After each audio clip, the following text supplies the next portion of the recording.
একজন 3 জায়গার ভোটার আর বাংলাদেশি মুসলিম অনুপ্রবেশকারী রোহিঙ্গারা ভোটার লিস্টে থাকবে না, ভোট দিতেও পারবে না। মুখ্যমন্ত্রী যত পারেন চিৎকার করুন, চোর মাচায়া সোর।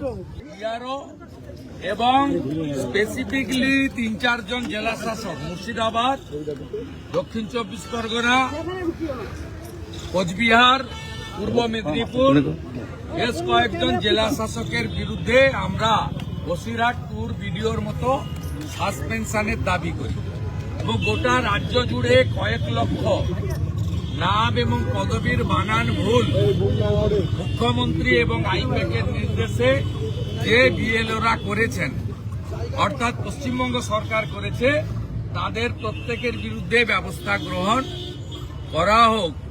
সেই কারণেই আমরা মুখ্য সচিব নন্দিনী চক্রবর্তীর সঙ্গে মিট করতে চেয়েছিলাম। তিনি রিটার্ন মেলে বলেছেন 6 তারিখে মিট করবেন। আমরা ভারতীয় জনতা পার্টির 12 জন এমএলএ এবং 2 জন আমাদের রাজ্য স্তরের নেতৃত্ব, ভাইস প্রেসিডেন্ট সঞ্জয় সিং, শিশির বাজোরিয়া, আমরা সাংবিধানিক প্রধানের কাছে দাবিপত্র দেব।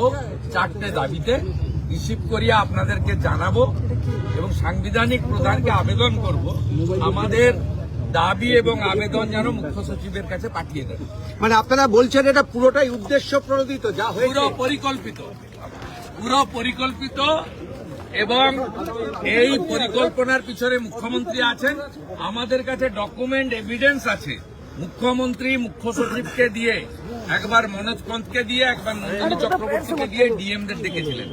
সব ডিএমরা হলে ডিইও এবং ডিএমদের ডেকে মুখ্যমন্ত্রী সে সভায় থাকার কথা নয়, মোবাইল ফোনগুলো বাইরে রেখে দুবার ঢুকে কিভাবে জটিলতা করতে হবে, কিভাবে এসআইআর ভণ্ডুল করতে হবে, কিভাবে সাধারণ জনগণকে ইলেকশন কমিশনের বিরুদ্ধে খেপাতে হবে, বিজেপির নাম নিতে হবে, কেন্দ্র সরকারের বিরুদ্ধে বলতে হবে এবং চাকরি চুরি, আরজিকর, অনুপ্রবেশের সমস্যা, সিন্ডিকেট, তোলাবাজি, স্বাস্থ্য শিক্ষা ধ্বংস, এই সব ইস্যু যাতে আড়ালে চলে যায়, এসআইআর এবং তাকে কেন্দ্র করে যাতে আলোচনায় থাকে এবং টিভিগুলো সেই বিষয় নিয়ে ডিসকাশন করে, ন্যারেটিভ তৈরি হয়।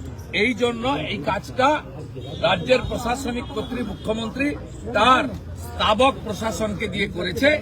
Basirhat tour video, joint video যেমন সাসপেন্ড হয়েছে, মুর্শিদাবাদ, কোচবিহার, দক্ষিণ 24 পরগনা, পূর্ব মেদিনীপুরের ডিএমকে এবং অভিযুক্ত বিএলএদের তালিকা আমাদের কাছে আছে।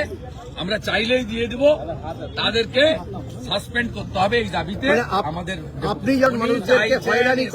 বাতিল করে 25-এর লোকসভা নির্বাচনে ভোট করতে, তো অত সোজা নয়। এটা নবম এসআইআর, এটা নতুন নয়। মুখ্যমন্ত্রী এই ধান্দা সফল হবে না। মৃত ভোটার, ভুয়া ভোটার, একজন 3 জায়গার ভোটার আর বাংলাদেশি মুসলিম অনুপ্রবেশকারী রোহিঙ্গারা ভোটার লিস্টে থাকবে না, ভোট দিতেও পারবে না। মুখ্যমন্ত্রী যত পারেন চিৎকার করুন, চোর মাচায়া সোর।